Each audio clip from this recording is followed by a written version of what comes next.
Hi everyone, let's start the video with some fireworks. Okay, now let's get serious. Imagine you're studying English as a second language, or third, and you come across the phrase, "that question is a piece of cake," for the first time. You'd have no idea what piece of cake means in that context, right? That's because piece of cake is an idiom, meaning its meaning can't be determined from the individual words, and idioms are usually a sign of an advanced speaker, right? Usually only native speakers use them because they're very difficult to remember and incorporate into your own vocabulary in a different language. But you can always improve. So that's what my aim is with this video for myself and also you, to learn some Spanish idioms. So let's get started. The first one is related to food, dar la vuelta a la tortilla. Literal translation, to flip the omelette. The meaning is when a situation turns around radically. Se ha dado vuelta la tortilla y ahora es él quien me llama y escribe a diario. The tables have turned. I guess that's also an idiom, right? The tables have turned, because turning tables doesn't really mean something has been switched around, right? Literally. Okay, I've heard this one before. It's quite common. Not super common, but yeah, you will probably have heard it if you have studied Spanish a few years at least. Number 2, ser del año de la pera, to be from the year of the pear. Something or someone is really old. Okay, this one I didn't know. Ese vestido es nuevo. No, es del año de la pera. Del año de la pera. Okay, interesting. Number 3, ponerse de mala leche. Very common, these expressions with leche.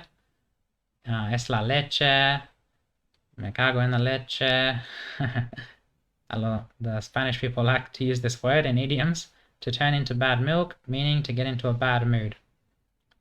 Ya no me apetece ir a la fiesta, su actitud me he puesto de mala leche.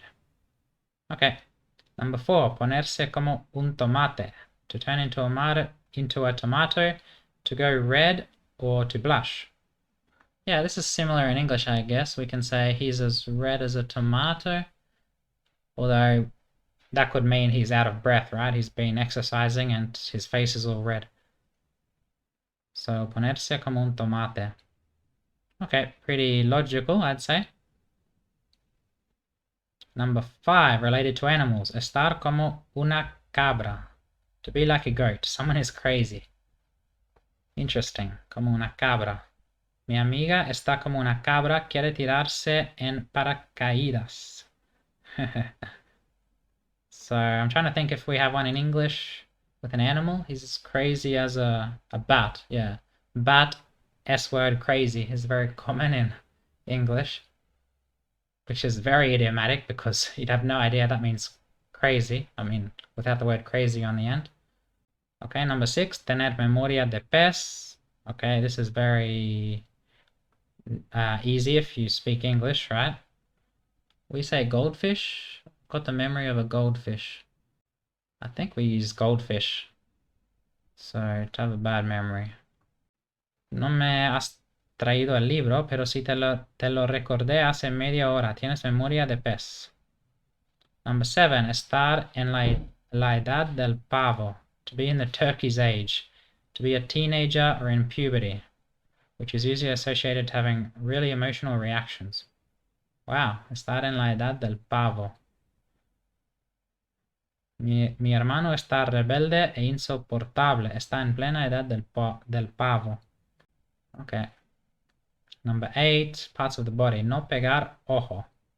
To not strike an eye. To not be able to sleep. Estoy agotado. Anoche no pegué ojo. Interesting. I've heard this a few times, but yeah, I wouldn't have been able to recall it actively, to use it in active vocabulary. No pegué ojo. Number 9, estar hasta las narices. This is quite common. I've heard it quite a bit. To be up to the nose, literally. This expression is used to say that you're really tired of something. Harto. In English, I'm fed up. I'm sick to the bone. No, sick to the bone. What do we use that for? Yeah, I'm fed up. I'm up to here. Yeah, that's what I was trying to think of. I'm up to here. Not super common in English, but yeah, very common in Spanish. Hasta las narices. Literally, they sort of got that wrong, right? Because narices is plural, so it should be to be up to the noses. And number 10, sin pelos en la lengua. This is one that I actually use myself, so I know a few, but I don't use many. But I've used this a few times, it's very useful. Without hair on your tongue, literally, to be outspoken. Do not mince your words. These are two different things, right? Outspoken doesn't mean... I mean, it can, but they're not always the same. But it's more like this, not mince your words, to say things, to be super honest or too honest. Sin pelos en la lengua. To not be afraid of saying the truth. Direct, very direct. Even if it's a bit harsh. Okay, hopefully this was interesting and you learned some new idioms or idiomatic expressions. They're always very useful to add color to a language. And don't forget to subscribe, and we'll learn more things together. See you on the next video. Bye.